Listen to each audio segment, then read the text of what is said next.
Plaintiff Alice Moore is suing her niece, office manager Kimberly Kayla, for having her falsely arrested for an assault. Kimberly is countersuing, claiming Alice broke her arm. All rise.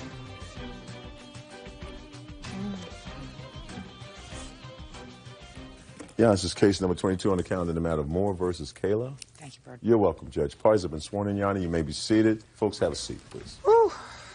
Family that certainly does not get along well. Miss Moore, the defendant is your niece. Yes, ma'am. And it is your claim that she had you falsely arrested for assaulting her last year during the time that your mother was ill and dying. Yes, ma'am. You went through a trial recently and were acquitted. Yes, found ma'am. not guilty.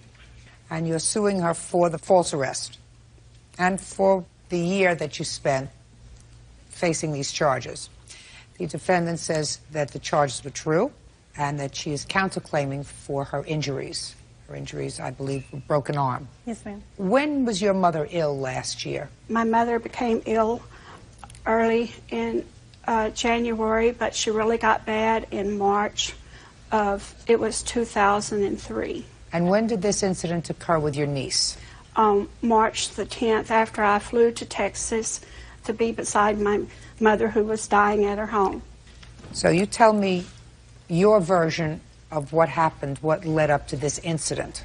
Saturday afternoon, my sister, Brenda, had instructed me to give medication to my mother every 4 hours without stopping. And it put my mother in a very...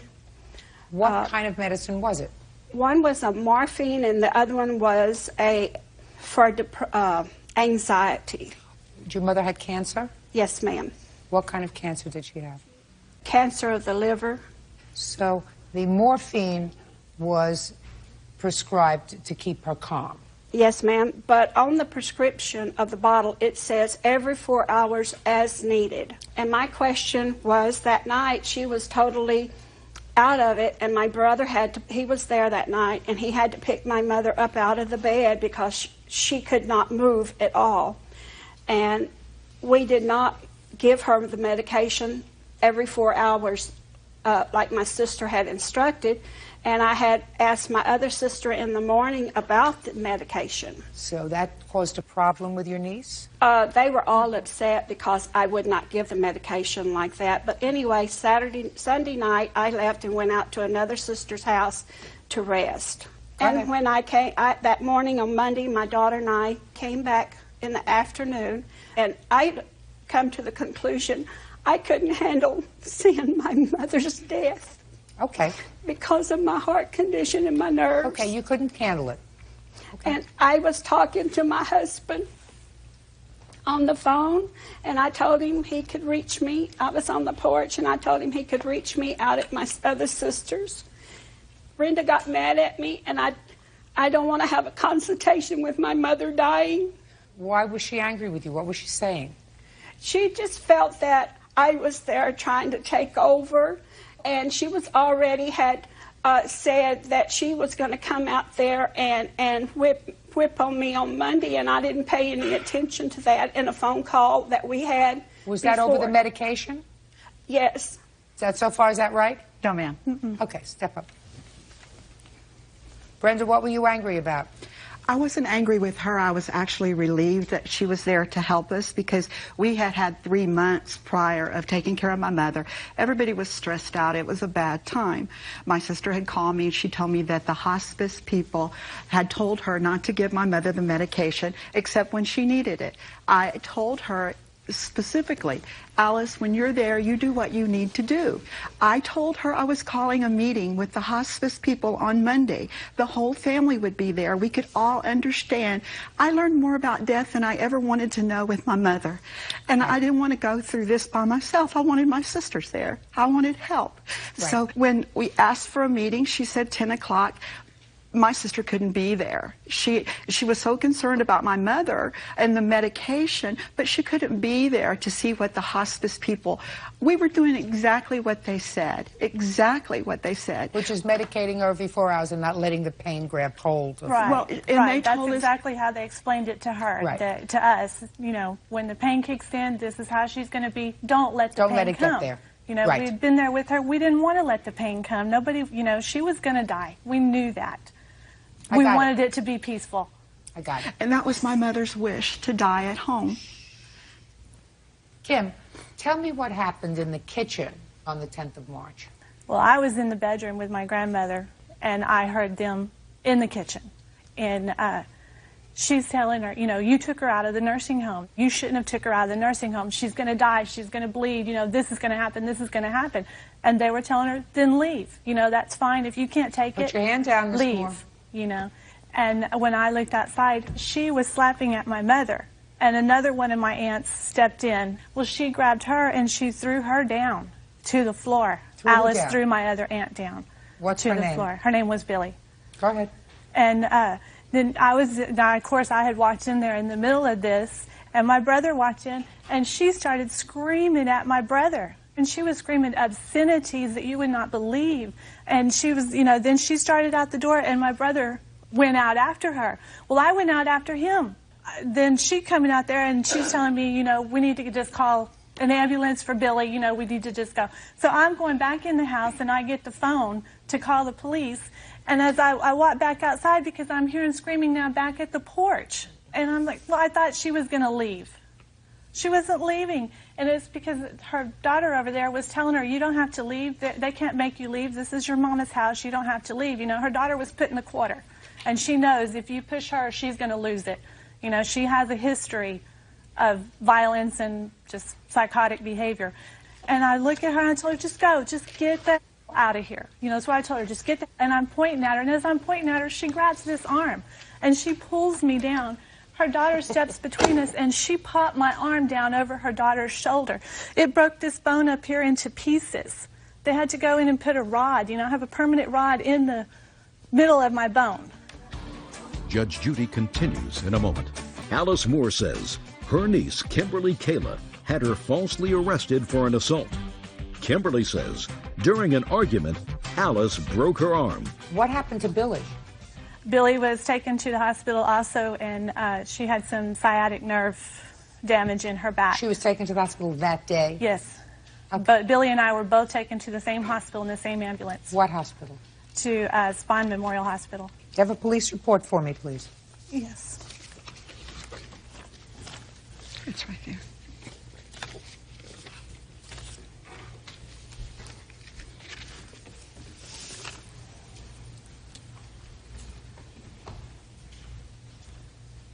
Okay, Ms. Moore, coming back to you. Now we're going to come to the point in this story where you're going to tell me your version of how her arm got broken. Well, first of all, there was a consultation in the house, and Brenda held me and Kim, and I have a sworn testimony from the court where my attorney said, and you slapped her, and she said yes. At that time, she hit Just a second. Who slapped you? Kim hit me in the face with the telephone while my sister held me in the kitchen and would not let me leave. Let me see the testimony.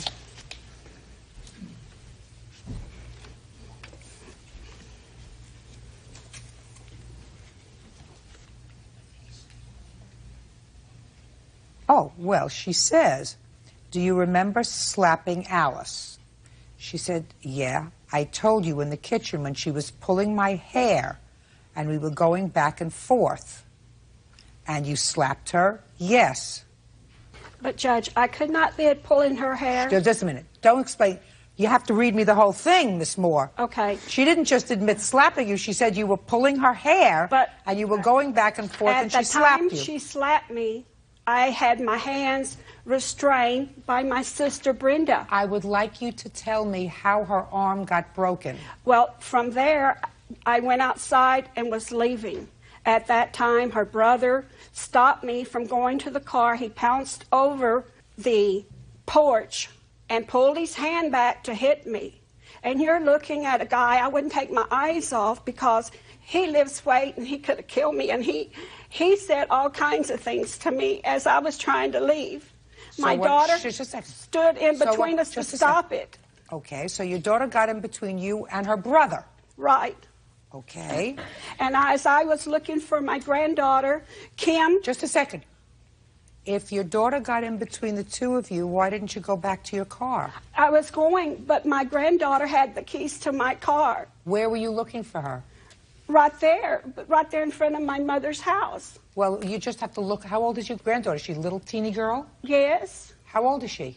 I thought she was about 11 or 12. That's what she looks like. How old? She just turned 18, Judge.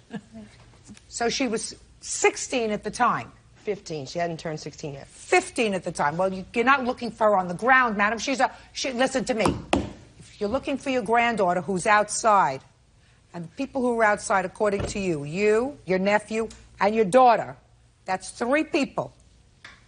That's who you told me were outside, and you were looking for your granddaughter around that area. That and Kim came off the porch, charged off the porch with something and hit me in the face, and I could not see. I put my hands up, and I have pictures of where she hit me in the head, and I couldn't see at that time. Just a second. Hold on a second. Show me the pictures that you have.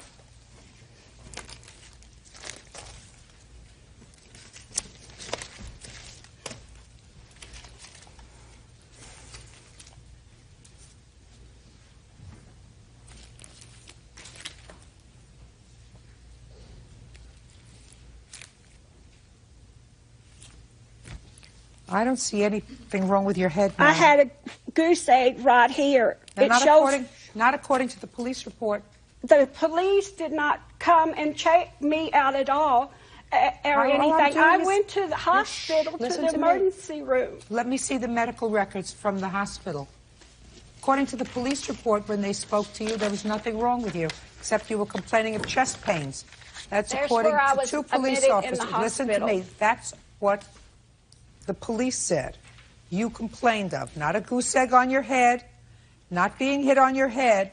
They took you to the hospital for observation because, listen to me, because of the chest pains. What I want you to do is give me the hospital record. I don't have that part. Well, I could not get that part in time for court today. Well, that's unfortunate because you've had over a year to get that hospital record. Who are you? I'm her husband, Your Honor. Were you there? I talked to her at 7 o'clock. He was on the phone when I went in to tell her I was leaving. She was leaving. Were you there? No, I wasn't. My daughter, Frankie, was there. Oh, I believe Frankie was there. You can step up, Frankie. I believe you were there. Yes, ma'am. How did your cousin's arm get broken? By her brother yanking her arms. When she had my mother's head, she grabbed my mother by her left with Kim's left hand, by her hair, yanked her head over where she's completely bent over. My mother's face is touching the cement.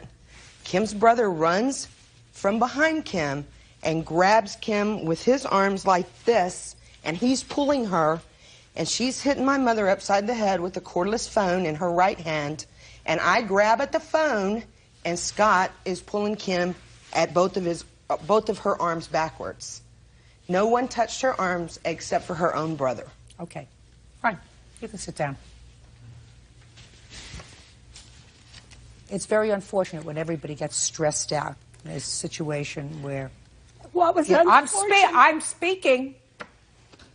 It's very unfortunate when people get stressed and angry because somebody who's close to them is dying. And put the picture down, madam. Pay attention to me. The first mistake that you made was not listening. Your mother was dying of liver cancer. The instructions that you were given to give her morphine every 4 hours were the appropriate instructions. I am not a medical person, but unfortunately I have been in situations where I know that you're not supposed to wait until you are in pain, as needed, when you are dying. You're supposed to keep medicated so that the pain of liver cancer doesn't take hold. So these people were taking care of your mother for months before you got there. And then you got Pay attention. Try to get it through. And then you come to the scene and decide, this isn't right. The medication says as needed. I'm not going to give her the medication every 4 hours. And everybody is annoyed at that situation because you're sort of a Johnny-come-lately. They've been there for months taking care of the situation, making decisions without you. They took care of, they were the ones who were up at night, they were the ones who were feeding, and all of a sudden you show up and decide to change the rules. Big mistake. You weren't saving your mother's life, Miss Moore. She was going to die. I'm speaking. She was going to die anyway. The question was she going to die peacefully and not in pain ever? Or whether you were going to try, your method of treatment was let her get a little bit uncomfortable and then we'll give her the medication as needed. Unfortunately, you made a mistake in your choice. I do not believe your daughter when your daughter says that you were beaten over the head with a phone, because there is nothing in any of the official records, including hospital records, which you had every opportunity to get over the last year and a half, that suggests that when you were admitted to the hospital for your chest pains, they noted bruising and swelling on your head that would be consistent with your being hit over the head repeatedly, according to you, and according to your daughter, with a cell phone. So I do not believe you were falsely charged. And I believe you broke her arm. Oh, ma'am, I believe not. that you... I'm speaking. I did not. I was leaving and they attacked me. Okay. That's all I was doing was leaving. You may have convinced you, Miss Moore. I didn't care about what medicine they gave Mother. They attacked me. They didn't take my statement. The police didn't let me give a statement. My lawyer will testify to that. Why don't you call her? Listen to me. I don't want to go any further with this, Miss Moore, because I'm speaking. I'm speaking.